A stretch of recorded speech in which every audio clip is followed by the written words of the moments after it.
meeting, email councilagenda@orangeville.ca indicating your request to speak to a matter listed on the agenda. A phone number and conference ID code will be provided to you so that you may join the virtual meeting and provide your comments to council.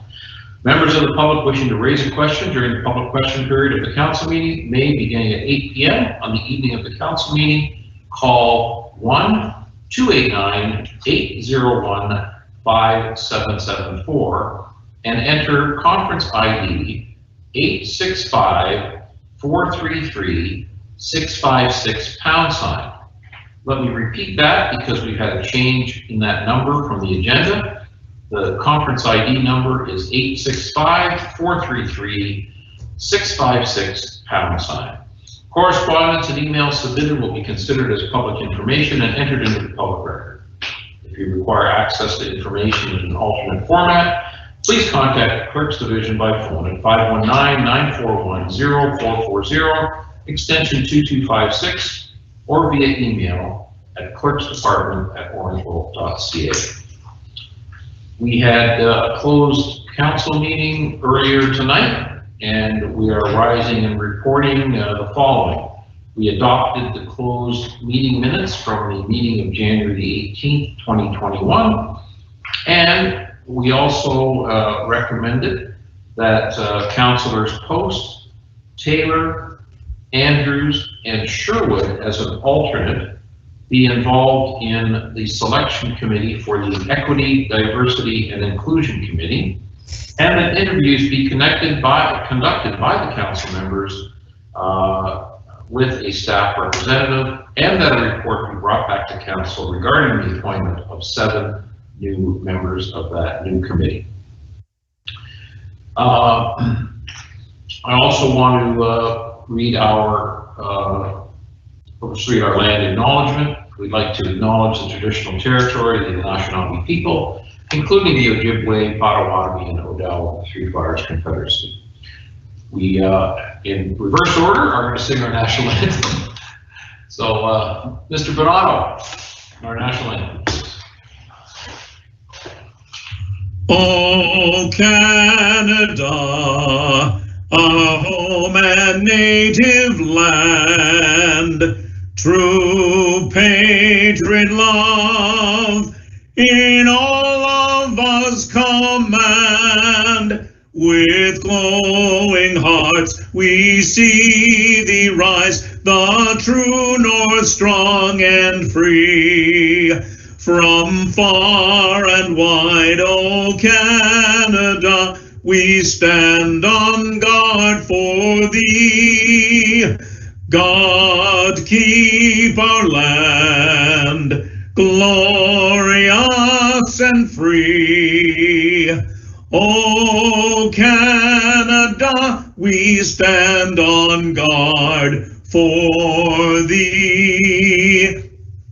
O Canada, we stand on guard for thee. Are you sure you don't want me to? All right, ladies and gentlemen, we need to back up here on the Rising report. I forgot to get a mover and seconder for that Rising report. Councillor Peters, seconded by Councillor Andrews. All in favor? Yes. Yes. Also, another announcement, this meeting is being aired on public television and or streamed live and may be taped for later public broadcast or webcast. Your name is part of the public record and will be included in the minutes of this meeting. May I have a motion to adopt the minutes of the meeting of January 25th, 2021? Councillor Taylor, seconded by Deputy Mayor McIntosh. All in favor? Yes. Thank you. Yes. We have no presentations or delegations tonight, Madam Clerk. All right, moving on to item 12.1. This is a recommendation of a Orangeville Minor Ice Users Group Fees Review. Councillors, we've got 3 options in front of us. Is there anybody here to speak to this tonight? Okay. So councillors, I'll open up the floor. We've got these three options. Would anybody like to start the conversation on this? Yes. Councillor Taylor, and then Councillor Andrews. Thank you, Your Worship. Top of mind, there's a bunch of different things that are ongoing with this issue. First off, we don't know that the decision that we make tonight will even be implemented. I know there was announcements today, but it's still not clear to me that we will be playing hockey in this season. And I'm someone with a 15-year-old who's chomping at the bit to play. I would love them to go. The other piece that I guess I'd love to chat through with my fellow council members is the idea of giving money to one group. You know, in some ways that's concerning, but in another way, I'll declare my bias. I'd love for these young men and women to be able to play hockey and do something. I think it would be amazing to get them out there. We've helped our gymnastic friends. I guess, you know, my bias would be is that we help these people as well. But I'm not decided as I sit here. I really throw myself at the rest of you, and I'm interested to hear what you have to say as well as we make this decision together. Councillor Andrews. Thank you very much, Your Worship, and Councillor Taylor, thank you for your comments. I have a very similar tone to this son who played minor sports, in particular also minor hockey for a number of years, and I'm fortunate to coach minor sports and also minor hockey for a number of years too, and would like nothing more to see, you know, the young ladies and young boys back on the ice. But you know, we're still up in the air with some of the issues regarding the public health decision. I've also had, like yourself and probably other members of council, I've had a number of residents who have, you know, reached out and they understand the costs of organized sports, in particular hockey. It is a very expensive sport to consider, but as we, you know, contemplate looking at some reduction in fee, which again, I've kind of yet to make a decision like Councillor Taylor. I've looked at all the options. But, you know, where do we draw the line? We also have other organized sports that, depending on, you know, if this pandemic continues, you know, in some shape and form, will we also have requests from some of the other organizations within the community who will be asking for some form of reduction. So I'd like to hear some other comments from members of council as well this evening on this item. Thank you. Right. Well, I'll speak up next, and then Councillor Folks has got her hand up. By the way, I'm eScribe. I think I've got it rolling here, folks. So if you want to weigh in through eScribe, I think we can do it that way as well. I guess, you know, I'm echo what Councillor Taylor said. I'm a little concerned that this one type of user group or facility user is being considered here.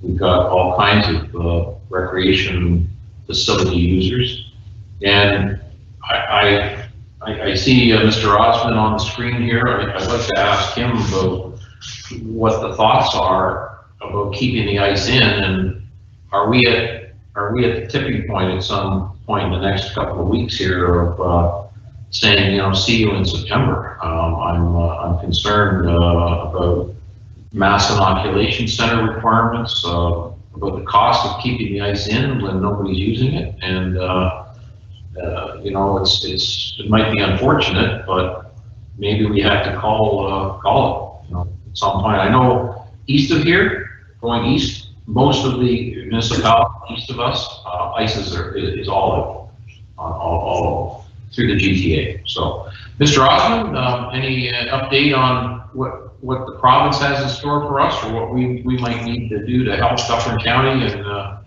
with inoculations? Thank you, Your Worship. First off, the whole topic is rather complex. When you're dealing with minor sport, or any sport for that matter, in a unprecedented pandemic, it just complicates things in terms of how you look at it.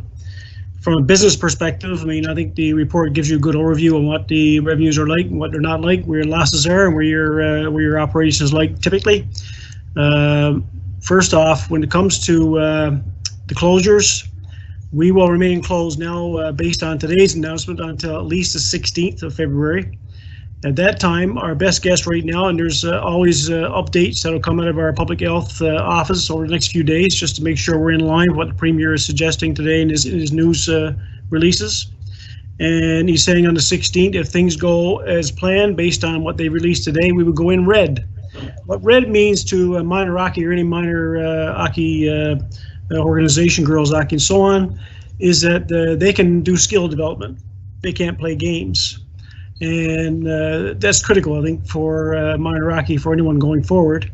The best, in terms of when you look at the report, best case scenario would be if we were to trigger things next week and they could get 10 weeks in, that's what they would be aiming for. And they would be looking at skill development. If we delay any further, when it comes to the idea of the inoculation site for vaccinations, we are in discussions. There are some facilities in Ontario right now that have been designated for vaccination sites. And what they're looking at, of course, is dry floor. What this report does is give you, excuse me, gives you the, try to find a compromise, if you would, in this environment. And what we were suggesting was we go with 2 ice pads and 2 dry pads. The two dry pads gives us flexibility to kickstart in the dry world, i.e. in lacrosse, ball hockey, that kind of thing, as well as deal with a farmer's market or deal with a inoculation site if you had to. That's the idea of trying to find a balance, if you would, between fiscal and social. And that's where the discussion comes in. That's, quite frankly, that's where council has to have a debate, because it's a matter of some good points made. It's a matter of, well, the other problem we have is that once we, not a problem, but an issue that comes up is once we trigger this one, we also need to trigger all of our sport community. Our sport community, whether you're in a arena environment or whether you're in a outdoor field environment, they all have to operate in this pandemic at lower levels. The underpinning of all this is all based on having to run facilities at lower capacities. When you're running at lower capacities, you do not have ability as an organization to generate revenue like you would at a normal capacity. So herein lies your problem, and herein lies your conundrum. The situation is, from a financial perspective, not going into the detail because it's very difficult to go into all the detail of what it takes to operate a rink, but just on the running of compressors to make ice alone, it's $20,000 to $25,000 from a Tony Rolls size rink to a national standard rink, just a pad. It costs you $20,000 to $25,000 per pad per month. And these are standards in the industry. So you look at it, you try to balance the pros and cons. We've gone since December 24th now with no activity on our ice. And that's concerning, yes. The mayor asks, what's the date that you kind of drop dead date, if you would. Very difficult to call. If you look at our operation right now, we are operating at a complete loss. We would have to, if we go into March, the season for hockey generally would be over in mid to latter part of March, with the exception of 1 ice pad. So we're getting near now to the time when ordinarily minor hockey and all those hockey participants would be stopped playing. And in their request, they asked for an extension into May if the trigger point came a little later. And that's the other part of the report. So you're really into a situation where you need to weigh the pros and cons, yes, but it's a matter of, from a business perspective, fiscal reality perspective, this goes beyond fiscal realities. This is based on a pandemic that's pushing a certain button in a certain direction, and you need to consider where you're to in terms of, well, how far do you go in losing revenues? And the revenue losses are quite significant overall. And we're only talking minor groups. We've had no adult use on our ice because they won't go on the ice because they can't play hockey, period. So it's a significant number. We're operating now at less than 50%. So it's, in terms of revenue coming in, and worst case scenario, it'll be less than that. Well, I do want to take a moment here to thank you and your team for putting the outdoor rinks in shape. I know a lot of our hockey playing folks are very happy with what's gone on, and I see looking at the weather forecast for the next 10 days, we've got mid-teens overnight minus for the next 10 days, so hopefully we'll be able to even improve the ice conditions for the next little while. But so thank you, Mr. Osmond and the staff for getting that in place. So at least you know, our young folk have had some ability to get out and skate, and thank you for that. So, councillors, Councillor Post, you had your hand up. Would you go ahead, please? Yes, I did. Thank you very much, Mayor Brown. And I echo what my fellow councillors have already said. I'm really struggling with this topic and this decision. And part of it comes down to one phone call that I got from a resident, and I've had a few, but one phone call in particular struck a nerve with me and hit my heartstrings.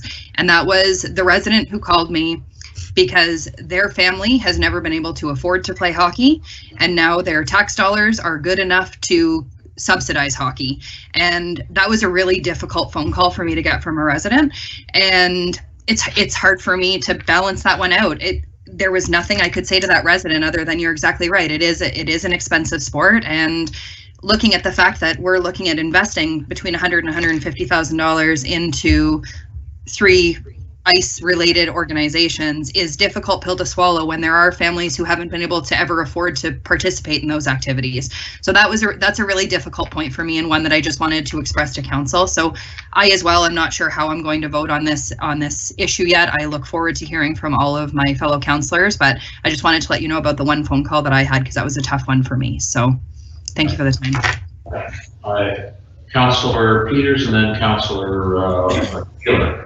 I just wanted to say, Council, on that item, you know, I was a member of the executive of the Minor Hockey Association for a number of years. There are organizations that will assist parents who cannot afford hockey. Canadian Tire has an organization. I think there's another one called Kids Sport as well. And even the Minor Hockey Association does provide a subsidy for children. So I think if you find another resident in that position, you need to ask those organizations, and they are willing to help. And I think, you know, we're quite a benevolent town here. Other service clubs might be able to be asked as well. So we need to, you know, get everybody out that wants to play, and certainly recreational hockey. We shouldn't be, you know, not allowing a child to play because their family is not able to afford it. I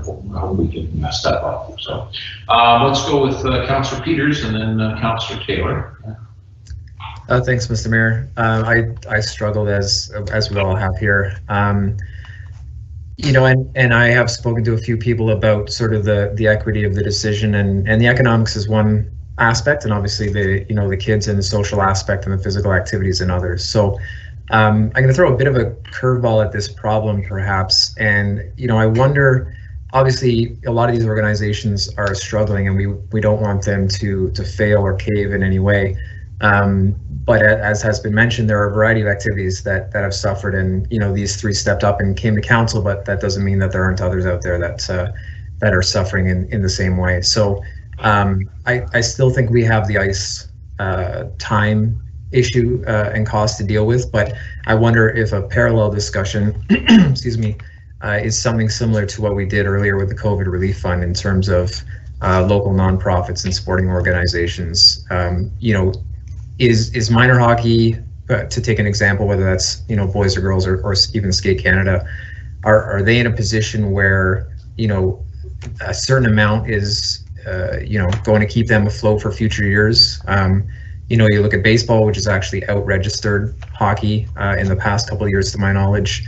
I guess you could call them lucky because they lost their entire season and didn't have this sort of back and forth and, you know, registration in, costs out kind of thing. But, you know, they would have had some sunk costs from last year, and they haven't approached us. And so, you know, I wonder if there is more of a singular capital sort of piece that we could talk about with these sports organizations, rather than sort of debating what percentage of ice time and costs and everything are going to be affected, because we don't really know where, you know, where the season's going. We don't know that on the 16th things are going to be normal for the next 10 weeks, and at, you know, $50K a month between 2 pads, it really does start to add up. I mean, we were scrutinizing items far smaller than that, you know, in the budget process. So I do want to see us have a chat about, you know, some outreach and perhaps some financial support where it's needed, but I'd like to have a conversation about the broader aspect of, you know, the youth sports and the nonprofits in parallel, I suppose, with the ice time issue.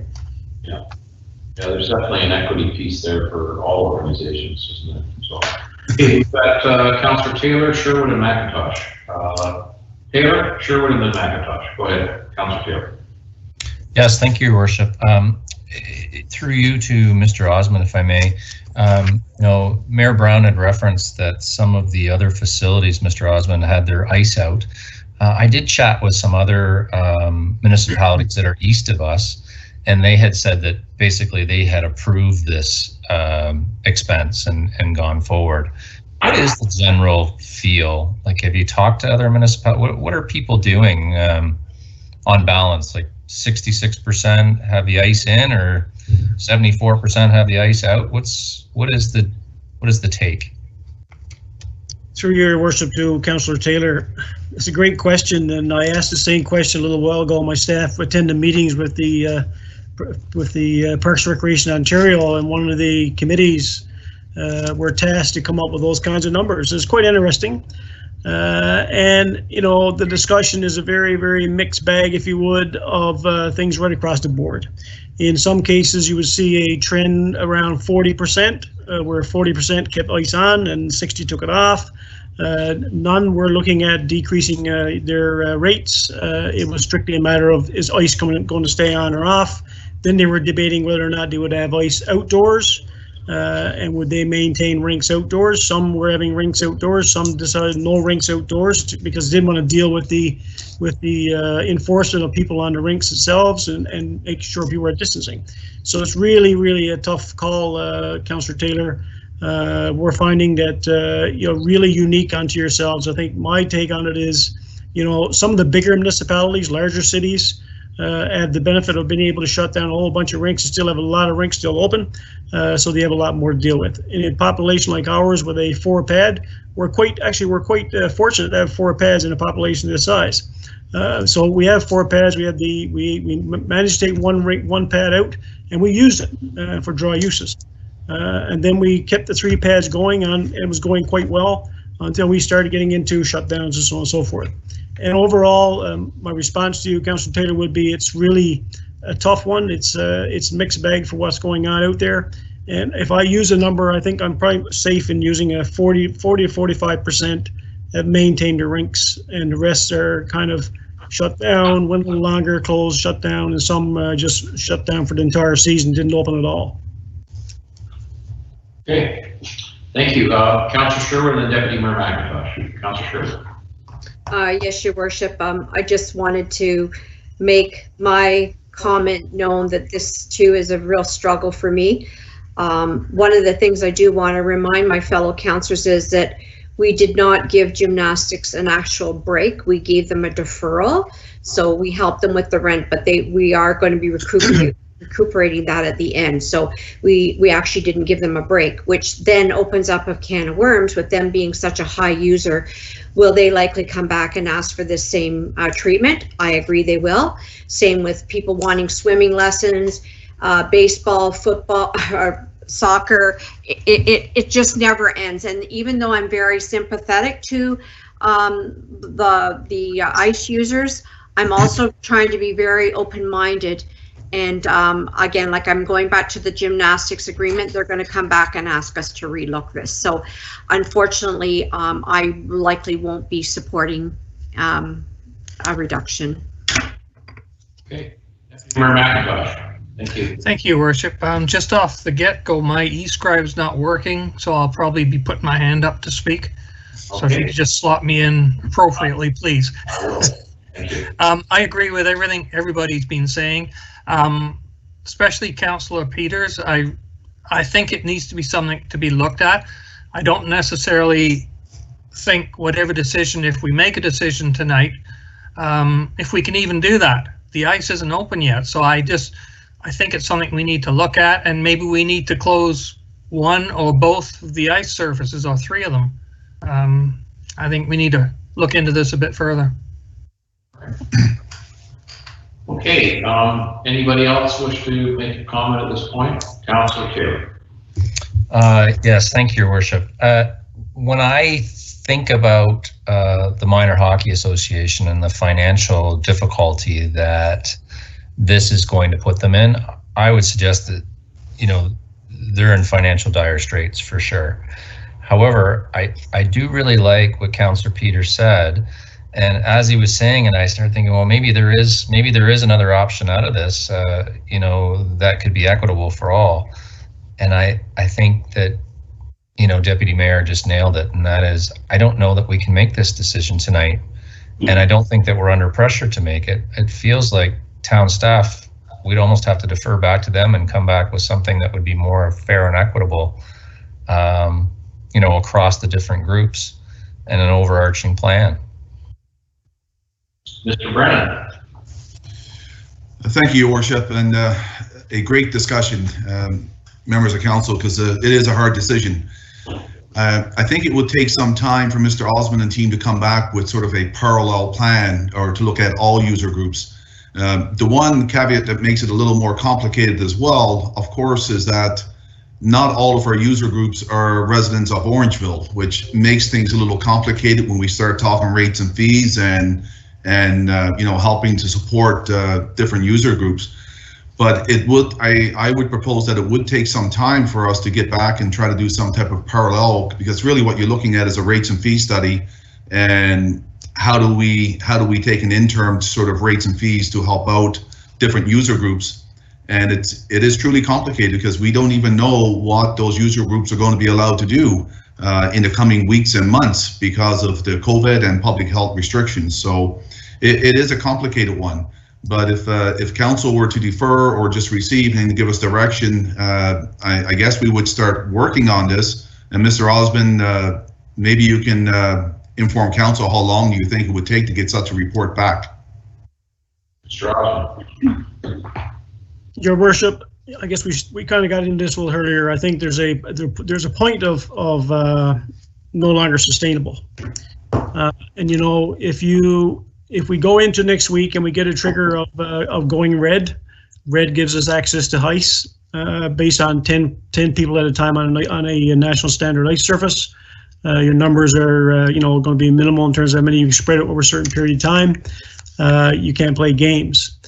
If we delay much longer than that, then from a financial perspective and from a fiscal perspective, we're no longer going to be sustainable. We will have gone through almost 2 months. And then if we go into March, we're really going to be looking at a very small number of people that want to go on the ice. And so I think we're going to be at a point where while we're doing this report, we'll run out of time. And, you know, it's unfortunate, but we're going to be, it'll take at least a month. And that's pushing the envelope with our environment right now, all the things we got on the table, trying to take a close look. As a matter of fact, in your master plan, one of the things that's on our table is to bring back a comprehensive rates and fees policy, because the one you have really is not comprehensive. We have a rates and fees policy that's basically just the numbers that we bring to council during every second, third year, and we do it that way. And what's recommended in the master plan is we do a comprehensive study, or not a comprehensive study, a plan that says, a policy that says, here's how your structure works, and here's how you're subsidized, whatever the case might be. And I think that's quite important, and that takes a lot of time. That's not something you do in a month. That's going to take us a few months this year to get that done, bring it back to council before budget process next year. So that's where that's due. I think that you're going to run out of time, and I think the decision is Mr. Brennan suggests, is a tough decision to make, but we need to have some kind of decision on whether we can deal with this right now, or if you delay it, you can expect a report later than a month from now to get that all in place, dealing with all of our sport governing bodies, both dry, floor, and ice, plus all of our field and other users. And I'm only talking on a minor level. Adults generally we don't deal with, but minor level alone, you're talking about thousands of people that are involved in terms of the numbers that are using our facilities. Okay, thank you, Mr. Osmond. We've got Councillor Peters and then Councillor Post. Go ahead, Councillor Peters. Thanks, Mr. Mayor, and thank you, Mr. Osmond, for the perspective. I agree there's probably at least one decision that needs to be made tonight, or direction given. So if I sort of break this problem into a couple sections, you know, I'll sort of shoot from the hip briefly and start the conversation. But you know, it sounds like we don't have the demand for more than 2 rinks. So I think going down to 2 ice surfaces is a pretty, you know, a given move at this point.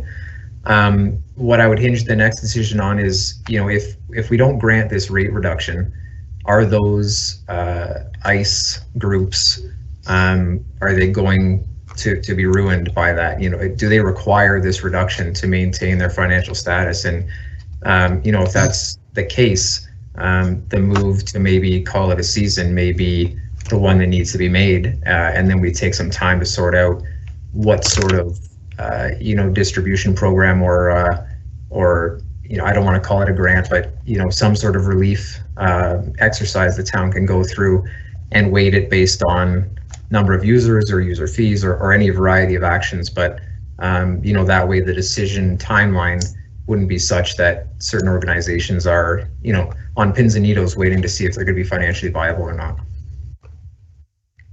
I would think, Mr. Peters or Councillor Peters, if we don't give a rate reduction to the ice hockey users, then the Minor Hockey Association has to go to parents and ask for more money. And that likely is not going to happen. So, you know, that's something to consider. Councillor Post. Thank you very much. Through you to Mr. Osmond, I know one of the asks that the association had for us was to look to make them retro to December 14th. Is that perhaps a decision that we can go ahead and make tonight to take care of those dates? I don't know what that dollar amount looks like. Maybe you have those numbers. But I think we're at a point where making a decision tonight without knowing what the future is holding might be a little premature. So I would look at what that dollar amount is for the retroactive back to December 14th, perhaps vote on that part tonight and defer the rest of the vote to our next council meeting when we have a little bit more understanding of what the Ontario reopening framework is going to allow us to do. I think then we'll be better equipped to make some decisions that will be best for these user groups and for the responsibility of the town. So through you to Mr. Osmond, if you may have that answer. Your worship, the through to Councillor Post, we did all the numbers as a overall package, and the retrofit numbers would only, retroactive numbers would only apply to girls hockey, and maybe a couple hours for Canskate, because basically what happened on the 14th of December is minor hockey no longer used the ice, so they stopped. When that announcement came a little while back before Christmas, they just stopped. So there's no retroactivity involved with minor hockey. We're talking about a small number of hours for girls hockey. And I don't have that number in front of me, I'm sorry. Okay, no problem. Thank you. Councillor Andrews. Thank you very much, Your Worship. And as all of us have been debating this for a number of minutes now, I'd like to, as much as we know the impact, I'd like to just put a motion forward to take a look at scenario number 4. As Mr. Osmond has identified that, you know, going down to 2 rinks is a feasible option. And at the same time, I think that the impact to the organizations at this time, I'm hoping is doable. I do appreciate Councillor Post's point about looking back at the retroactive element, but I feel that for us to move forward at this time, you know, I mean, we would have to end up asking these groups to come back and provide us with some further information. I know that minor hockey, I mean, I had a question I was thinking of posing, and again, I don't even know if Mr. Osmond would be able to provide that, but, you know, I'm wondering if there's been any discounting to those particular organizations to their members. Minor hockey, you know, I'm assuming that they've, you know, asked those particular parents to pay the going rate.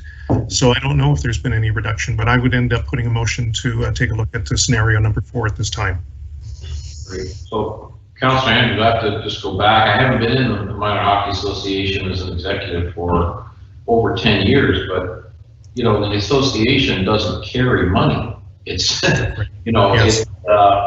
It's a zero out budget at the end of the year. We spend what we take in, and there is no reserve or profit or whatever that the association carries forward. So it's, you know, if there's no ice used, there's no expense and there's no income taken in on it. So, yeah. Anyway, I'm wondering if we need to think about a special meeting after the 16th. Sit for an hour and chat about it at that time. Is that something that councillors might think about? Or I don't see how, other than, you know, giving direction to staff maybe to reduce the 2 rinks at this moment, and come back on the 17th or 18th, you know, for a special meeting to discuss things going forward. Does that make sense to councillors? Mr. Oz, Councillor Taylor, go ahead. Yes, thank you, Your Worship. And just so I'm tracking along with you, the significance of the 17th or 18th, we would just have a little bit more time than we have now, and a little bit. Decide on the 16th, Councillor Taylor, if we are going into red or not. And we're expecting that may happen, but we don't know. Is that correct, Mr. Oz? We don't know until the 16th? Well, we are going to red on the 16th. That's correct. Your Worship, what they're suggesting is, based on what I've read so far, is that they're, letting our areas, as others as well, are being opened up to go into red level. In some areas are staying in gray, and we don't add that though. We like to see it in writing from our. Usually it comes from our public health, and we don't add that yet. Okay, so that's speculation. Councillor Taylor, do you want to mention anything else? I've got Councillor Peter wishes to speak as well. No, I'm good, thank you. Councillor Peters. Thanks, Mr. Mayor. Just sort of, again, my comment on the overall situation. I know, Mr. Osmond, you only calculated the 50% because that's what the associations asked for, but I think council should consider any variety of numbers between there. Obviously, the ask probably aligns with what the associations need to stay functioning, but for the town to take on the entire financial ask of that, at this point, I think is a little too much. We're talking over 100,000 in lost revenue, slash spending when we consider keeping the ice live from now till the end of the season. So at this point, I think going down to 2 rinks makes sense, and I'd like to maybe debate some numbers between 0 and 50, because at this point, I think 50 in aggregate is more than I'd be willing to support. Okay, so what do we think? I mean, we could talk about this for another hour, but I think there's probably nothing going to be determined. Should we have a motion to direct staff to go down to 2 rinks, and then we will have a special meeting on the let's say on the 17th to debate this further and make a further decision at that point? Does that make sense, councillors? Mm-hmm. Okay. Yeah. Mr. Osmond, do you agree? Or, Your Worship, what I'll do, go as council directs me to do. I can come back on the 17th and discuss it, and if I got to look at some more detail, I will. okay, Councillor Taylor. Through Your Worship to Mr. Osmond, I'm just trying to piece this together, and it's, if we go down to 2 rinks and there's 24 hours in a day and 7 days in a week, there's 9 or 10 kids on a team times however many teams. Like, would those, I don't know the math, I'm just throwing out the variables at you. Would the kids play? Like, would they get out enough, or what would, is this solution, does it solve anything, or are we on to kids playing once every 2 weeks, or how would that go? Your Worship, through to Councillor Taylor, what would happen is yes, the numbers would go down to less hours. You're right, the rinks or 2 ice pads are available 24/7. However, minor hockey or kids in particular generally use the ice surface from a certain time in the morning, usually 8 o'clock, 7 o'clock, sometimes until about 8 at 9 at night. And you may see a little trickling above that, or starting a little earlier to get squeeze more time in. But they'll have 2 ice pads available.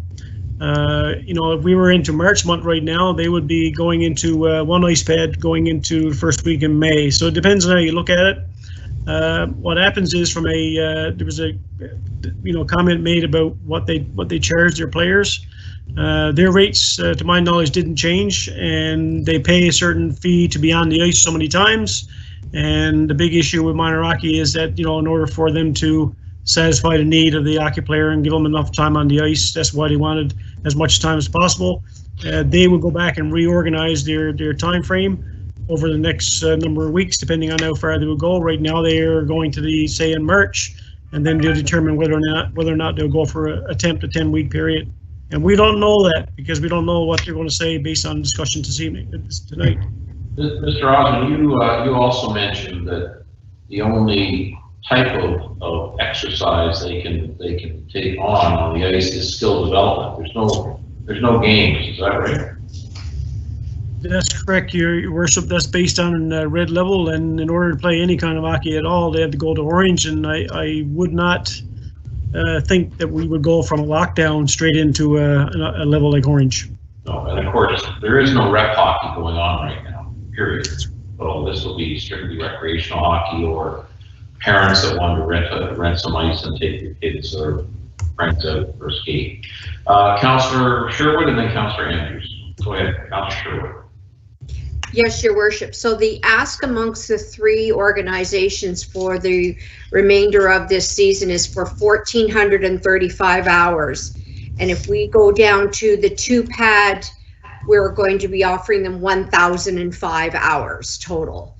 So there'll be a loss of over 400 hours for those three organizations, just to be mindful of that. So is it even worth it for them if they lose that many hours? Like, so for example, minor hockey want over 900 hours, but we're going to, if we choose scenario 4, we're going to only be giving them 659. Yeah.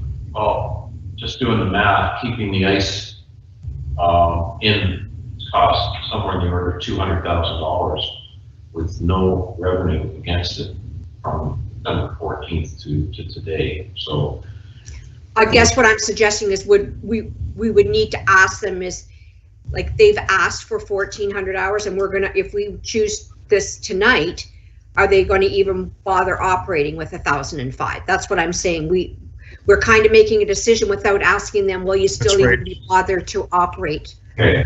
Yeah, I certainly agree with you, Councillor Sherwood. So perhaps we should delay the direction of shutting down the ice until the 17th, and then make the decision then. So, Councillor Andrews, you want to speak? Yeah, just very quickly, very similar thought pattern that Councillor Sherwood was presenting here. The idea of finding out what is allowed under the red jurisdiction. Mr. Osmond has provided that clarity, and I think we should, in fact, reach out to the organizations with whatever the scenario is. We're talking about a reduction down to 2 ice pads and what implications that may have for their operations. So to bring it to a special meeting, I agree with Councillor Sherwood's comment there. Yeah. Okay, so, one more kick of the can, Mr. Taylor. Thank you, Worship. Appreciate it, well. I just wanted to bring the point up about the financials again, and just so everybody has the whole picture. But part of what the Hockey Association is missing is typically they have significant tournaments in town and brings a lot of out-of-towners, and that fills their coffers. So, we're down because of ice time and fees and whatnot, but we're also taking a different revenue hit here for that organization that is, Councillor Andrews and Mayor Brown have a better understanding than I do, but it's just of significance to the organization, right? So there is some financial dire straits here for sure, but I would align with Councillor Andrews. I'd almost ask if we could have those 3 organizations come back, and we could make the decision in unison with them, and just make sure they're here to talk to us and grasp what we're trying to do here before we make a decision. Okay, so I guess if we could draw this discussion to a conclusion for tonight, I think we need a motion that we're going to defer any decision until February the 17th, until the province announces what, for sure what the direction is, and we'll have a further discussion and perhaps invite our special interest groups back to talk with us. Does that make sense, folks? Yes. Okay, Councillor Taylor, you want to make that motion? Thank you. Senator McIntosh, see his hand up, second. All in favor? Yes. Okay. Good, thank you. All right, moving on. 12.2, this is a funding agreement. This is from transfer payments regarding municipal transit enhanced cleaning of our transit system. May I have a motion to receive this and approve this, please? Councillor Peters, second by Councillor Post. Any comment on this, councillors? All in favor? Thank you. Now we have 12.3 is an OPP transition update from our CAO. Recommendation that the report CO 2021-03 dated February 8th, titled OPP transition update be received. Mr. Brennan, do you wish to comment on this? Yeah, Your Worship, no comments, just what's in the report, but we will try to answer any questions if there are any.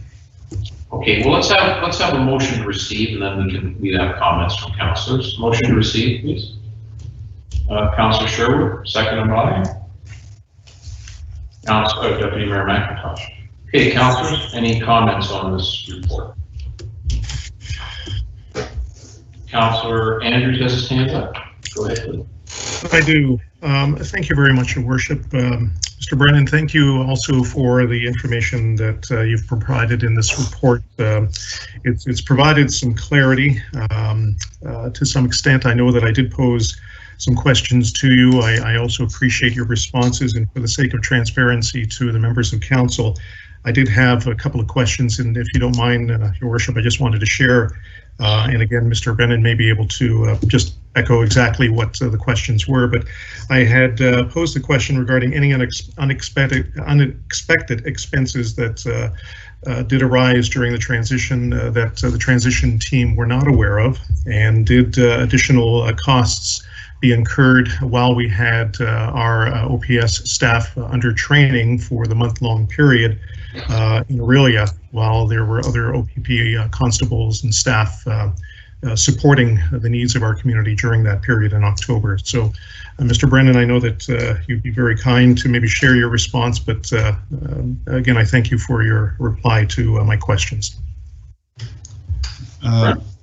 Your Worship, through you to Councillor Andrews, yes, and I think in a project of this scale, there's always things that will come up and out, as into a major project that was undertaken at the facility. There's change orders in and change orders out, but as Mr. Osmond has clearly shown, that we are still within the projected range of that project, so that $1.1 million. Will there be a small overrun here or there? We don't know at this stage. There could be, but all I'm saying, we are very close to being finished the capital project of the facility, and we feel at this stage that we are within range. There's definitely no overruns of $1 million by no means. Likewise, on the transition, as I alluded to on the severance package of what was projected and where we're standing right now, we are very much in line of the costs that were put forward. There are additional things that was brought up in the arbitration, as I alluded to a couple there, increased training packages for those who did not transition. There'll be things of top-up pay that we think will be small in nature because of the pay levels between the individuals, or OPS versus OPP. There's a pension thing that we, again, from talks with the Public Servants Pension Association and OMERS, we don't think there will be a large cost, but those things have got to be filtered out over the coming months, and could be a number of months or a year or so. The only thing that I did not include there, of course, there's a legal cost. We had to go to arbitration. We would have went to arbitration regardless, potentially, or not. So that those types of costs would come in as a part of the transition, but also as a part of the normal Police Services Board duties into arbitration and negotiations. One would say that it's probably a bit higher this time than not in other situations, but that's where we stand at this stage. We still know that there's still some final things that the Police Services Board is working with town staff on in the transition of all members, and those numbers will come in. But again, when we start talking about a $5.2 or $5.4 million budget and severance, we are certainly in that ballpark, is what I guess what I want to make clear. Very good. All right, thank you. Any other councillors wish to comment on this report or receive it? Oh, Councillor Taylor. Yes, thank you, Your Worship. I would like to go back to last week, first of all, and just suggest to my fellow councillors that my questions of last week are not meant to disparage anyone in any way. We all know the vote was 6-1, and for that, I wanted to make sure everybody was aware that I was apologetic for that. Second to that, it doesn't change the fact that when you read the report, it's quite different from what the consultant said versus what we're seeing today. And my ask of you, Mr. Brennan, through you, your worship, is I'd like the consultant to come back to council and report on why the difference is there and educate us on that, because clearly something is different in the report than what we're seeing. Mr. Brennan? Your worship, through you to Councillor Taylor, may I ask what report you're comparing to? Are you talking about the report that I have on council tonight, or Mr. Hannaby's, the consultant's report versus what we see in the transition numbers? The latter of the two, Mr. Brennan. Okay. Your worship, I have reached out to Mr. Hannaby's. I did not ask him to come back. I don't know if he would, but I certainly can ask if that's the wishes of council. I can share with you from our discussions with him, the majority of what he sees is really the grant opportunities. He, again, as our treasurer said during our budget presentation, that anyone looking at long-term projections are going to work on assumptions. And I think the assumptions he was working on was that, as was stated during the costing side of it, if the OPP are getting these, if the OPS were getting available to these grants, then the OPP is able to get access to the same grants, or we get the same grants. Really, that's what he was working on. What we're hearing from the OPP right now, and as of today, they're saying that they applied a grant for court security and prisoner transportation. It's a provincial grant. They apply to the same criteria of a municipality. However, they cannot see us, the OPP cannot see the cost that was projected from an OPS perspective. They are looking at the workload. They are working at being in a court room facility, providing security and prisoner transportation. But what their analysis of that workload is in our case is that they cannot justify putting those types of numbers behind a grant application. With that said, the OPP has also told us, and I know this may be different from what you heard last week, Councillor Taylor, but they are working with the province and they do not know yet how much they are going to receive in a form of a grant for all of their courthouses, because the province has clearly told them that this is under review. They have told us the same thing. This grant is under review, and most of our courthouses has been shut down in the last year. A lot of court hearings are virtual, so the requirement for court security may be reduced during these COVID times. Hence, the grants may be reduced. And to be clear, the OPP has stated that they can only charge back to the province the actual time that they spend in a courtroom providing court security. They cannot say, here is 1 FTE, I'm charging full time for this person 365 days a year. That's not how it works with the province. The province says, how many court cases have you had? How many hours have you actually provided security? And that's what we will reimburse you for. That's my understanding to date. To be clear to members of council of some of the discrepancies in there, it's really around the revenues that we can project from a grant and rates and fees perspective. Hence why, as our treasurer said, she wanted to be conservative on our revenue streams to offset these costs. But with that said, if council wishes, I certainly can reach out to Mr. Hannaby's and ask him to come back. I'm not certain if there would be much more than that, but I can certainly reach out. I think we're all interested in transparency, and I would very much like to see, Mr. Hannaby's calculations, and also the calculation of the grants, and obviously there's a difference there. I think Councillor Taylor has made a point that the residents of Orangeville deserve to see what that is. It is what it is. I don't think we're going to change what it is, but it would be interesting for all of us to understand it better. So I think, Deputy Mayor, I see your hand up, sir, and then maybe we can make a motion to direct Mr. Brennan to ask Mr. Hannaby's to come back to see us, perhaps at our February 22nd meeting, if we've got room on our agenda for that. Anyway, Deputy Mayor, go right ahead. Thank you, Worship. I can make that motion if you wish. I just wanted to clarify that if we still had the Orangeville Police Service, they would have also run into this situation with the grants being with COVID and the court shut down and everything. So this would have been the same either way to Mr. Brennan. Right. Okay, Councillor Taylor, is that satisfactory, sir? Go ahead, Mr. Taylor. Yes, thank you, Worship. It is. I would appreciate that. I don't know if the Deputy Mayor's comments are right on the grants or not. Candidly, we don't have enough information to make those inferences, and that's why I'd like to compare. So I appreciate Council indulging me in that way. Your Worship, if I may ask another question?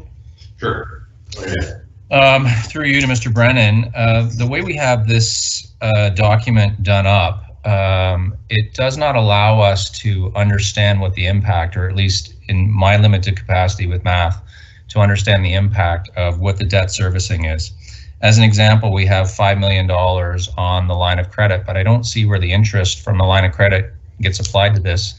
And you know, if the interest is around 2% on 5 million, there's a cost to that. We're not paying it off. It's just running for a period of time. I mean, eventually we'll pay this off, but I'm curious about that and where that money is allocated for and accounted for in this. Okay. Well, let's ask Mr. Brennan. You know, in a meeting of the 22nd of February to come back with a report on these items, and we'll have a further discussion. Well, Your Worship, why wouldn't we discuss it now? I wanted to discuss it last week. Why wouldn't we allow him to answer these questions now? Okay, go right ahead. Mr. Brennan, you have an answer? Your Worship, to Councillor Taylor, I will answer to my best of ability, and maybe our good treasurer would pipe in, because I think she alluded to it last week as well. As per financing, the treasurer clearly put forward that the severance packages will be through the line of credit. There was a interest only for a fixed period of time, and she can clarify that as well. I think we also have to be cautious here that some of the members of, or the past members of OPS who has been severed, some have decided to take their payments over 3 years, so the debt in itself would be staggered as well. There's not a $5.2 million hit to date, but the financing of debt, be it on a long-term, be it under the line of credit or any long-term payments, there is a interest that's associated with that. Ms. Nandini Syed, our treasurer, had negotiated a good terms for a line of credit, and those calculations are added in. One would say if we take a lot longer to pay off our debt, like any other debt, you're going to pay more interest. But I'm gonna pass it over to Madam Syed, and she can clarify on the interest portion as you stated. The report there, please. Okay, thank you, Worship. Through your Worship to Councillor Taylor. So I would agree with what Mr. Brennan said. We did negotiate a line of credit. The limit on the line of credit is up to 10 million.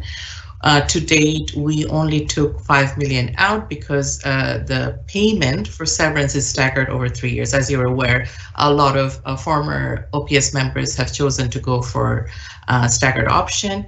That being said, the line of credit will be interest only for the first 3 years. That doesn't forgive the principal amount for those 3 years, it just pushes it back. In terms of the interest, it was negotiated at the same rate as any of our other debt. In fact, I believe, and I do want to go back and double check the number because I wasn't ready for those numbers tonight. And I can also reach out to council and provide that schedule for you. What I'm saying to you right now is that in terms of how we are releasing that debt or financing, that's one of the option or recommendation I've provided in the budget document itself when I presented last week. Some of the synergies and savings that we will be seeing through, moving to OPP, part of it and lion's share of it will go towards servicing this debt. Now, given that it's a line of credit and it's it's a revolving line of credit, and very similar to a personal line of credit, if council does wish to pay it down aggressively, that option is available to council. I hope I've answered your question, Councillor Taylor. Okay. I'd like to know, and you said you don't know the amount, but let's assume it's at 2% and $5 million at 2%. You know, that comes up to a certain amount of money. And I believe that we should show that money on what it's costing the differential. So that's an OPP cost. And we should be sharing that as part of it because it's part of what we're spending. Through your worship to Councillor Taylor, if I may. So that money has been shown in our budget document because clearly we are paying interest moving It's forward. on the debt section though, right? It's on the debt section now. So what I'm suggesting is it should be in the line for OPP so we can see because it's an OPP cost. We wouldn't incur that cost had we not switched. So therefore, it's an OPP cost. And the same thing with the pay down of the station. It looks like we're going to spend about $250,000 a year thereabouts paying it down over the next 4-ish years, which makes sense, of course. But those costs too should be into the OPP expense over those 4 years.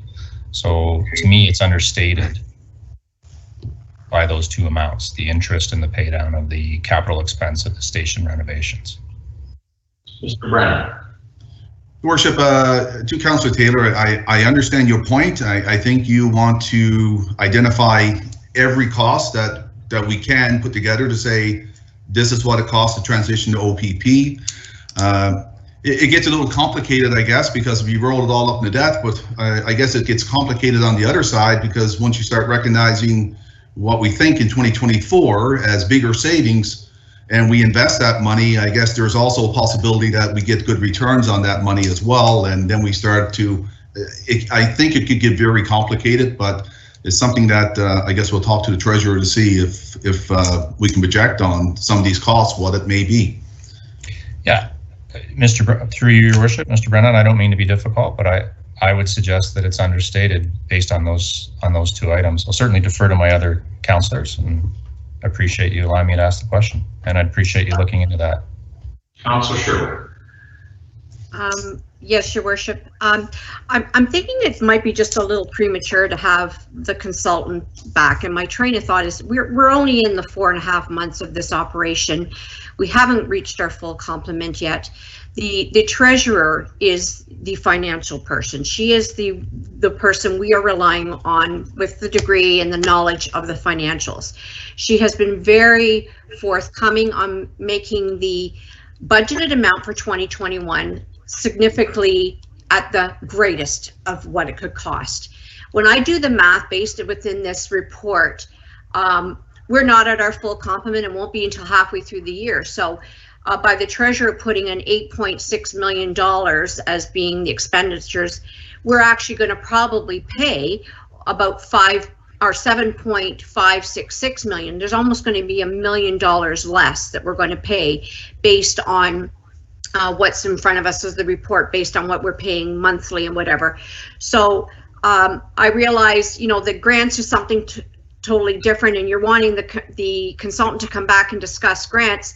And as far as I'm concerned, it's irrelevant as far as, you know, with whether it's OPP or OPS. I'm just saying that our treasurer is the knowledge person that we are relying on for these facts and figures. And I just don't see what the reasoning is for the expense of bringing back that. Clearly, like I said, our treasurer has been very mindful in saying let's put it at 8.6 because that's what the contract agreement said. That's what it's going to be. But you can do the math and see that it's likely going to be $1 million less. I could be wrong, Ms. Syed. I rely on your expertise. Ms. Syed, comment on Councillor Sherwood's? Through your worship to Councillor Sherwood, you are correct. When it came down to, aside from the consultant's report, when it came down to preparing our multi-year budget, and Mr. Brennan and I did have a conversation with OPP finance people, and the approach we took, and it was a collective approach, that we would budget very conservatively, both on expense side. So what I mean by that, we would take the worst case scenario on the expense side, as well as the revenue side, because I would rather budget for surplus, not deficit. Very good. So one quick follow-up, Councillor Sherwood, and then we've got Taylor and McIntosh. So my quick follow-up here is the reason I'm suggesting that it may be premature is we really need to run a full year on operation, and I don't think we're really technically going to see anything until 2023 after we finish 2022 in a full complement. Ms. Syed, I see your hand up again. Yes, my deputy treasurer just texted me. So the interest rate on the LOC is 1.6%. Thank you. Okay, so let's talk about $80,000 a year then on $5 million. Councillor Taylor and then Mr. Brennan. Councillor Taylor. Yes, thank you, Worship. I wanted to speak about the consultant again as well. And when you, again, I tried to explain last week when I looked at the delta between what the consultant had said and versus the budget and the OPS. First of all, the truth is when you look through it, based on the numbers we have, the OPP are cheaper than OPS. So let's just get that on the table right now. However, when I look at what was promised over the 15 years, which was the 58 million, through 2024, we're off 6 million. And if I extrapolate that out, which is absolutely dangerous, you know, we would be between 20 and $25 million off. So why I want the consultant in is because I believe that something has been missed here. Like there's just a delta that needs to be explained. I'm not a mathematician.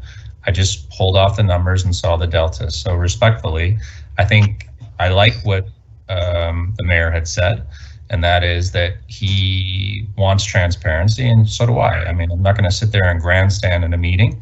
I just think we should find out what it is. It's still fresh in his mind. It's fresh in the citizens' mind, and I think we should talk about it. If I could cut in here, Councillor Taylor, I'm looking at your spreadsheet here that you sent through to council and others. The line item on year 2024 is out by $3 million. So 2024 is the year we drop into the billing model. It was clear on Ms. Syed's chart that we go down to 5.3 million on OPP billing model. You've got 8.3 there. So you're 3 million out on your estimate. Mr. Brennan, go ahead. I don't think that's the case. I'd love to chat with you offline with that. We don't have the document, but certainly happy to go over that with you, Your Worship. No problem. Mr. Brennan. Yeah, Your Worship, I was going to bring that point as well. As with Councillor Taylor, our conversation last Tuesday evening, I said we can't include year 2024 in your calculations as you were presenting. It just doesn't make sense. We go into a totally different billing model at that time. So again, as I acknowledged to you last Tuesday, I don't think that is the case. I don't agree with the math. We also got to realize there's other savings. And the other thing we got to realize in all of this, when we say revenue, we talk about court security and stuff, but we also now have to flash out in the OPP need time in the transition in the rates and fees. How many criminal checks or records checks are they going to get? They don't know. We saw in 2019, 2020, we had to reduce the projections from 500 and something thousand down to 200. The consultant reduced that again and reduces it each year going forward, but we truly don't know yet what that is going to be next year.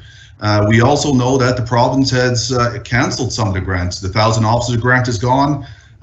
There's some other grants that will be opening up that we hopefully working with the Police Services Board will be able to apply for, and the OPP.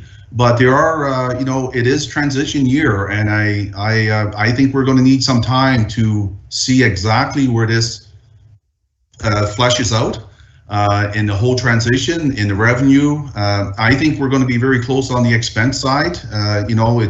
Here's an officer, that's what an officer is worth, and we can put those math numbers in very, very easily, and the consultant has done that. But in the other areas of revenue, exactly what was being done from an OPS perspective and to that of an OPP, we just need the time for transition and see exactly where it's at, to be fair. And I think, from a consultant perspective, he proposed, based on the data that he got and the assumptions, is that this is what you could save up to. I don't think there was ever a promise. It was just on the numbers of the assumptions and his working out those numbers, to be fair to the consultant. Okay, Councillor Peters. Thank you, Mr. Mayor. I don't have any comments on the specific numbers or reports, but I think what we're all dancing around here is wanting to have a value on the one service versus the other, and that's obviously not happening tonight based on transition periods and that kind of thing. But I guess through you to Mr. Brennan, at what point in time will town staff present, you know, the line item? You know, do we need 2020 to close or 2021 to close? And early in 22, you know, we'll have all those costs boiled down into a single comparator for a full operating year, or maybe you could just comment on that, because I think to Councillor Taylor's point, getting the interest in there, getting the savings for having less than a full complement, getting a full year of billings and tickets and record checks, that sort of thing. So when's the soonest point in time, I suppose, that we can have that number, you know, boiled down to something that we can really have confidence in? Your Worship, through you to Councillor Peters, I would say it'd be in 2022 sometime. In fairness, right now, we do not know what the province is doing with regards of any of the grants or a majority of the grants. And I think depending on COVID and their time to get at this and look at it, that may be later in 2021. It may be in the fall. It may be a holdover into 2022. We've been told by OPP that they are aiming to fill most of our positions by the end of May. So we will then have a better understanding as we get into the summer, what is our complement and what is the true cost there. I think after a year, they will have a chance to look at things. What type of records checks are they doing? So what revenue is coming in from there? Are there other reports that they're charging for, as you know, as per the OPS line items, that may be some revenue? It may give us a better chance to look at our POA and some of the other, maybe not direct revenues, but indirect revenues from a policing perspective. So I'm thinking, and Madam Treasurer can speak in here, we can talk to the OPP, but I'm thinking that you're into potentially into 2022, and maybe after we got our consolidated reports on budgets in 2022. Madam Treasurer. Your Worship, may I speak? Yes, please. So through your Worship to Councillor Peters. So further to what Mr. Brennan said, one of the things that I would be looking into is audited financial statements, because yes, we do bring variances throughout the year, at least 4 times a year. But if you're looking for numbers that are a little bit more kosher, then I would say late spring of 2022, because you want to wait until the financials are audited. And then if I may, Mr. Mayor. Sorry, yeah, so thank you. So follow up from Ms. Syed. I can appreciate that, and those financial statements will be, you know, based on the OPP operations themselves, but I guess, can you confirm that at some point the report would include those fringe items like interest payments and things like that? Through you, Worship, to Councillor Peters. Again, the author of the report is Mr. Ed Brennan, and I would like to defer that to Mr. Brennan, and I would be waiting for his direction to provide whatever information that is required.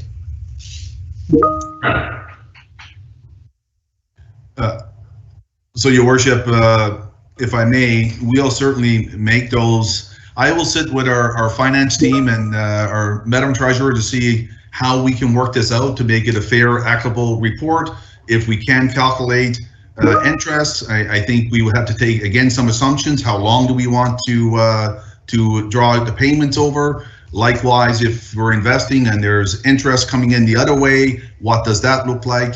And I just want to be clear with council, right now we are on an FTE contract with the OPP. Basically, they are providing all of the personnel required to provide the policing and court security, and we are paying for the personnel. And there's a breakdown in there of support and whatnot as a percentages going forward.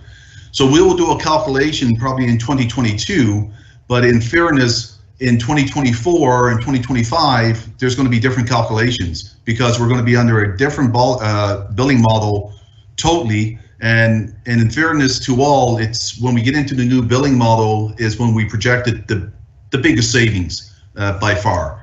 So this may be a process that's going to go on with this council and potentially into the new council as well after post 2022 into 2023 and 2024.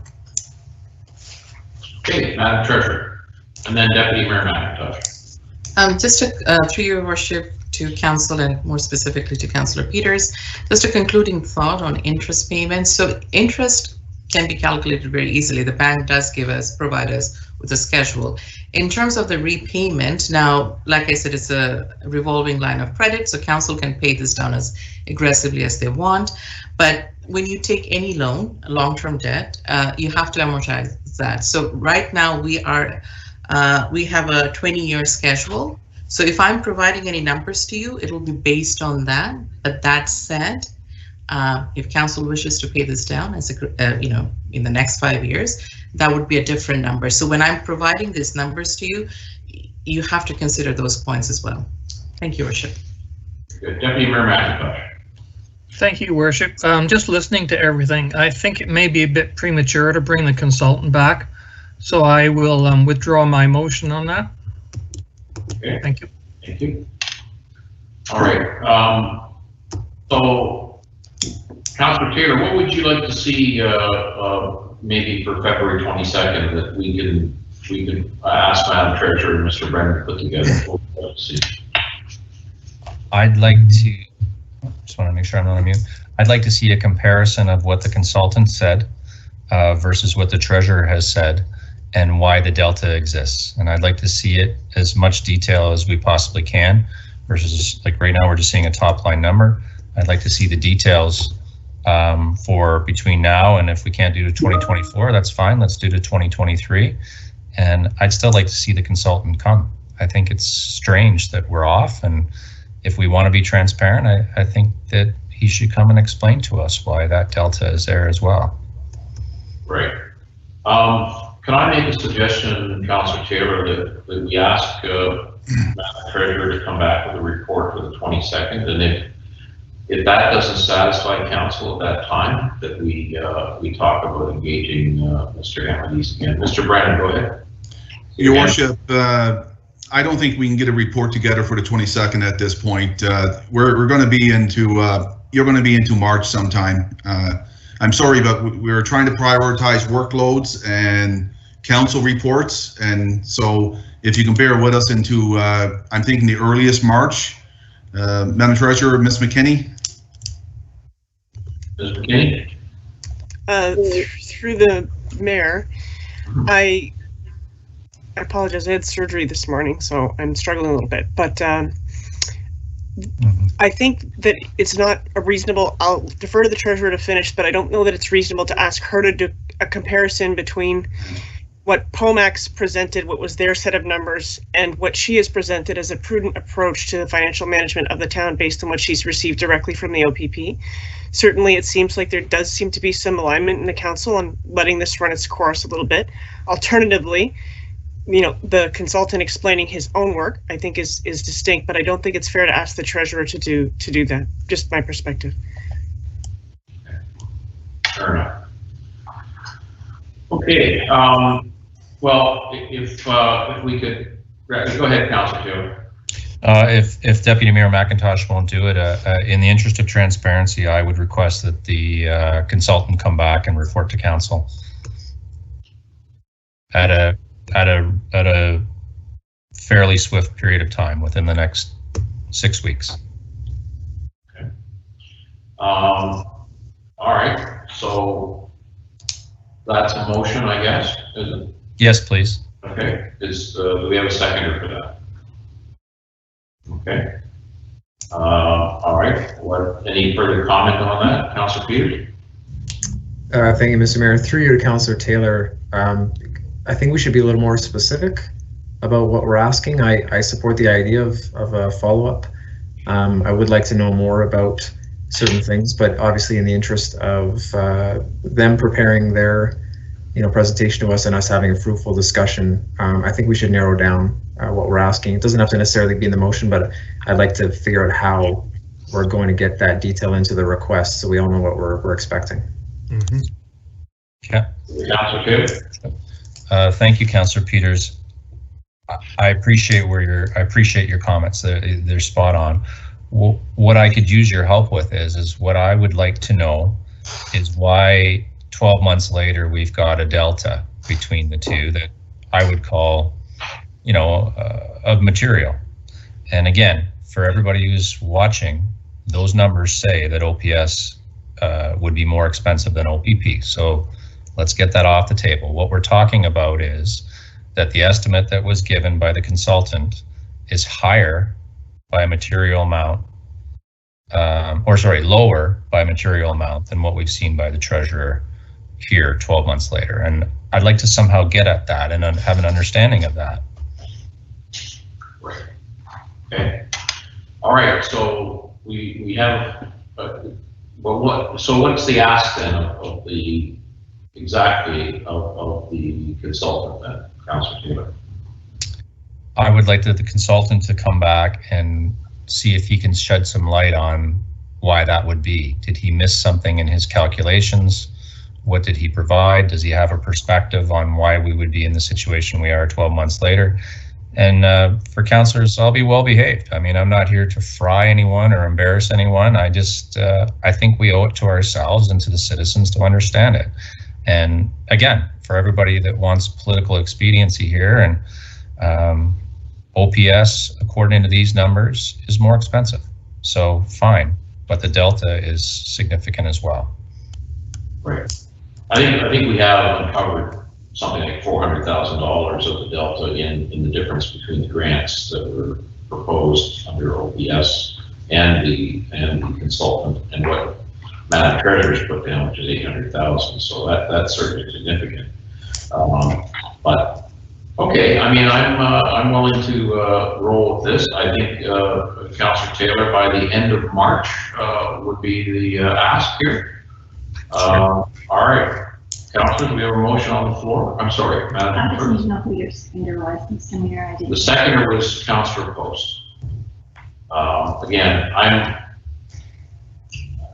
believe that we need to go through a full year here, that I think all of us want to understand, but until we have a full year under our belt, it's difficult to answer all of these questions. You know, I think this is spring 2022 for me, but that's my thoughts. Okay, so we have a motion. Councillor Taylor wishes to bring the consultant back. And Councillor Post has seconded that. Just before you go, very quickly, do we, and you did express a timeline, so we are talking 6 weeks out. Do we have a specific date in the schedule that we're looking at? Madam Clerk, can you tell us what the end of March meeting date would be? Sure. I would suggest that you probably leave it flexible just in case there is any difficulty in terms of securing the consultant. Leave it flexible, as Madam Clerk has said, because the consultant may or may not be available on our night, so we'll have to work with him. So let's just leave it now that we're going to have this happen before the end of March. Okay. All right. All those in favor? Opposed? Okay. So that is carried, and we'll look forward to seeing Mr. Hammonds in the near future. We also need to pass the motion here of receiving this document. Yeah, Councillor Taylor, go ahead. Yes, just before we leave this topic, first off, I'd just like to revisit last meeting again if we could. And you and I had an unpleasant exchange, which is certainly not something I enjoy or wish to do on a regular basis. So for that, I apologize.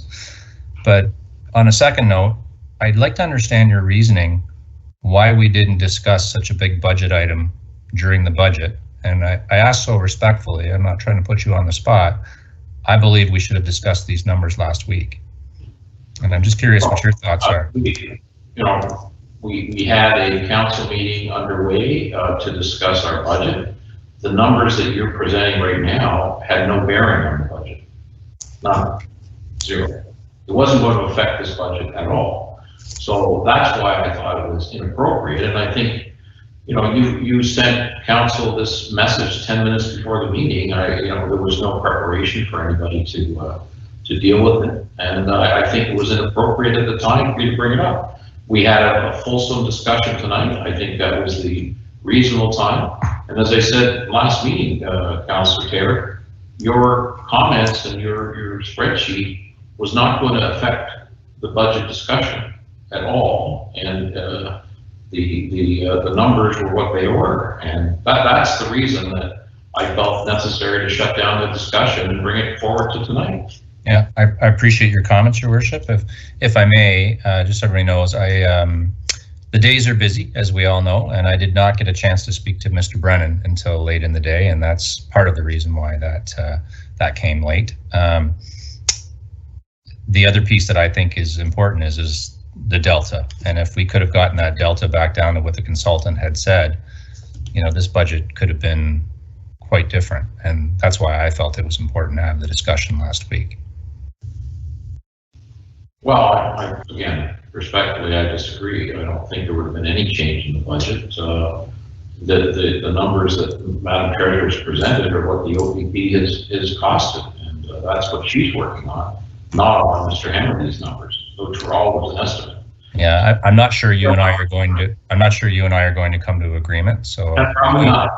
Yeah, I do appreciate the conversation, though. So thank you. All right. Okay, so I think we do need to vote on receiving Mr. Brennan's report. We did have that put in front of. We do have a motion there, correct? And a seconder. Okay, all in favor of receiving Mr. Brennan's report? Thank you. Okay, let's move on. We have at 12.4 a provincial transit gas tax funding agreement. Thank you to our friends of the province for providing this money to us. May we have a motion to receive and approve a bylaw authorizing this? Can we get Councillor Andrews, seconded by Councillor Post. Any further discussion on this matter? Yes, Councillor Sherwood. Yes, Your Worship, through you to Madam Treasurer. The funding, the 287,668 that we're eligible to receive, has that already been spoken for, or can that be used exclusively towards the expense of the new transfer station? Because one of the criteria is it has to be used, you know, to increase the overall ridership or the expansion of public transit. And I'm wondering, have we already allocated that in the budget, expecting that funds to go somewhere else, or can it go directly towards the transit transfer station? To Your Worship, to Councillor Sherwood.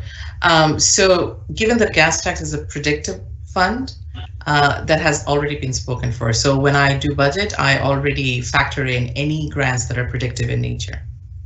Right. This is our annual amount that we receive, Councillor Sherwood, and it does help subsidize our transit system on a regular basis. The other money that we're talking about, the grant money, was a special consideration, roughly $2 million collectively that we have, which will be used to change this. Madam Treasurer. Yeah, so what Councillor Sherwood is suggesting, that would be covered through the ICIP fund, ICIP. Okay, any comments here, councillors, before we go to receive and approve this bylaw? No? Okay, all in favor? All right, moving on to 13, we have some correspondence here. Letter from ROB Chartered Professional Accountants, and also a letter from MPAC giving a 2020 Municipal Partnership Report. May we have a motion to receive these correspondence, please? Councillor Taylor, second by Councillor Sherwood. Any further discussion? All in favor? Thank you. Committee board minutes, we have none. Moving on now to notice of motion prior to meeting. Councillor Peters has put a motion on regarding greenhouse gas emissions. Councillor Peters, would you like to speak to this, sir? Certainly. Thank you, Mr. Mayor. So I won't read it. I'll take it as read, although it's not as long as some you've seen me compose. So that's good news. But this is a sort of an action that we're seeing a lot of municipalities take, and it speaks to sort of the provincial greenhouse gas impacts, obviously as municipalities, as energy users, and in our case, sort of a partner with a local distribution company. You know, our cumulative greenhouse gas targets and carbon targets need to be sort of respected by the province, and you know, the operation of gas plants in peak conditions are really amplifying the province's greenhouse gas emissions calculations, and I think it's contingent upon us as a municipality to reach out and support energy conservation and renewables and storage to, you know, be using as clean of technology as we can, especially in those peak periods. And so this is a motion very similar to ones that other places such as Kingston have passed, basically informing the province of our position on it. So I don't think there's too much else to say to it unless there's any questions. Okay. All right. So are we voting on this tonight? Mm-hmm. Yes, we are. Okay. So can we have a seconder for Councillor? Yes. Councillor Andrews is seconding this motion. Any further comments from councillors? All right. All in favor? Yes. And that passes unanimously. Thank you, Councillor Peters. All right. Any notices of motion at meeting? Councillor Post and Councillor Sherwood. I'm not sure. Thank you very much, Mr. Mayor. I'm not sure if mine is most appropriate here or at new business, but I just wanted to take 1 second to talk about the water main break that happened yesterday and to commend Mr. Jones and all of his staff for taking care of that extremely quickly.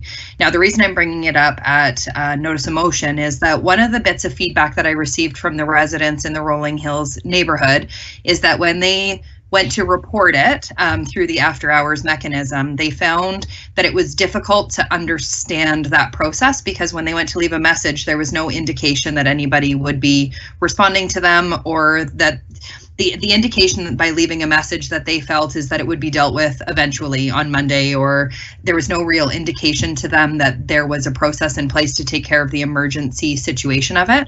So I'm not sure if it's appropriate for us to take a look at the way that it may be as simple as just changing the way that the messaging is through that process. But that was the feedback that I got from a number of residents, is that they found it extremely confusing. So in turn, they reached out to me privately, and I was able to thankfully get a hold of Mr. Jones very quickly. Thank you for that on a Sunday during Super Bowl. And again, thank you to your team, because they responded extremely quickly, and the residents of the area were extremely thrilled with the service that they received.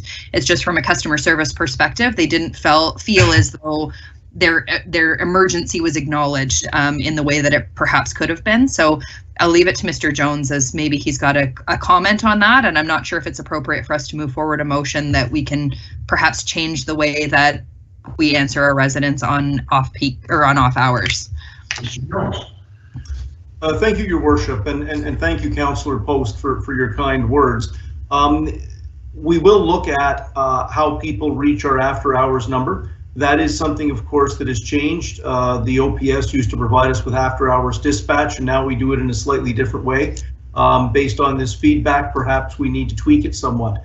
To be clear, when you do phone the after-hours number, you do get a live body at our dispatch who find out the problem, and then they contact the appropriate on-call person. We do have people in our Public Works division who are on call 24/7, 365, whether it's roads, wastewater, or water. In this particular case, because the break was of the size that it was, and we lost as much water as quickly as we did, our SCADA system was rapidly alarming, so our operators were aware of it before anybody called in, which helped us to respond. We do appreciate your kind words. Our staff work very long hours in very difficult conditions, but I'm pleased to say that the break is repaired now. I was wondering, maybe Ms. McKinney could answer this. Liz, when we will start up a 311 number, Is this going to be our go-to for things like this or not in the future, Ms. McKinney? Thank you. Through the mayor, the launch of 311 needs to be planned out, frankly, and the treatment of after hours would need to be considered in that process.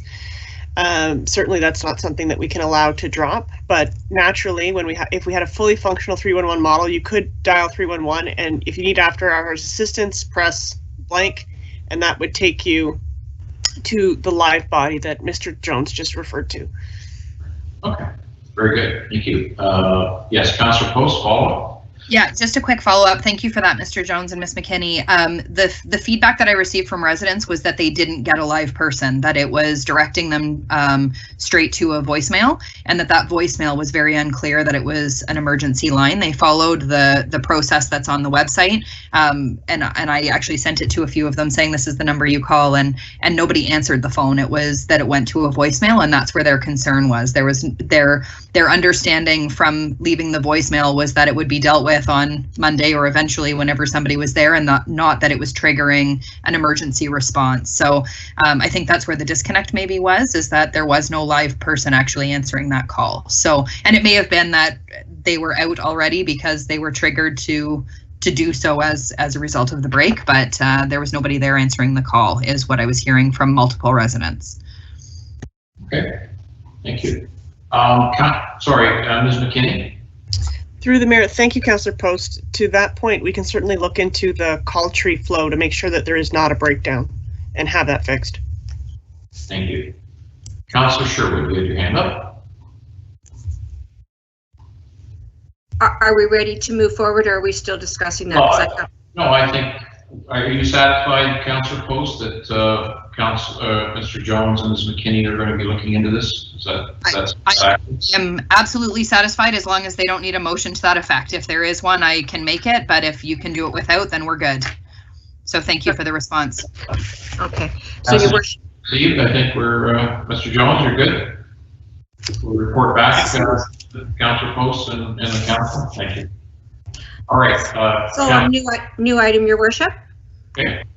I don't know if you want me to put this forward as a notice of motion for next meeting, but in our information package, we had received a copy of a resolution from City of Port Colborne, who was also supporting a resolution from the City of Hamilton, whereas they were lobbying AGCO for the licensing and application process for the cannabis retail stores to reconsider radial separation from other cannabis locations.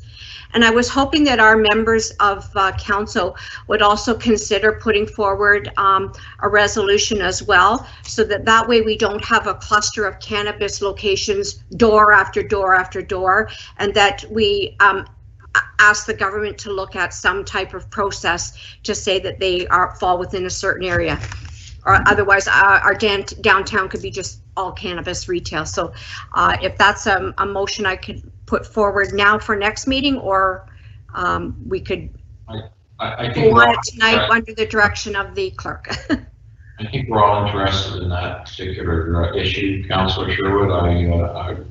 I would be happy to see that come before us next meeting. Councillors, we agree in agreement there? Mm-hmm. So let's put that on the floor for next meeting then. Thank you. So hopefully Madam Clerk will assist me in her phenomenal writing skills of making that motion beautiful. Very good. Okay. I think, do we have any, nobody's on the line for question periods? Okay, folks, we're going to move to 19. We've got some bylaws here to pass, 19.1 through 19.6.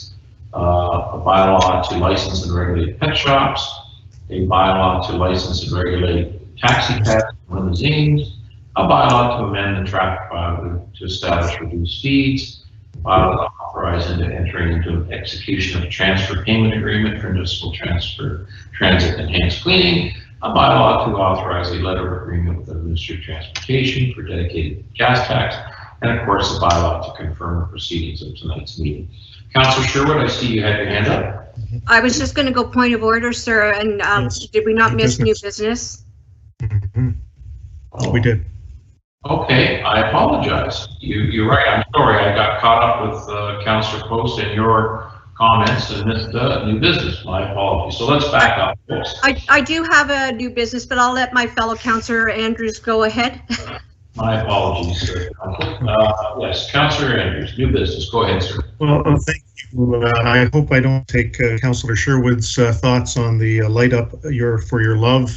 This is an initiative, I guess, that's been put together by the Parks and Rec department. I'm not sure. Mr. Osmond might be able to provide some clarity, but for those in our viewing area who might not be aware of what's going on, Light Up for Your Love from February 12th to the 15th.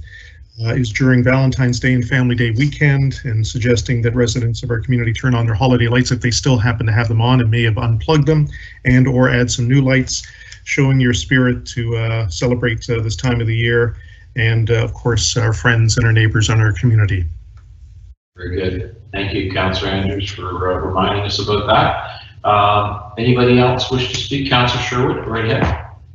Yes, Your Worship. I just wanted to let the public know that I was honored to attend the Mayor's office to receive the proclamation for Heritage Week next week, which starts February 15th to the 21st.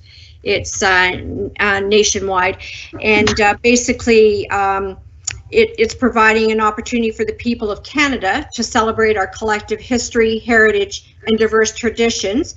Heritage Orangeville has specifically chosen to continue our theme of our calendar, Heroes of the Past, in celebration of our past and our future.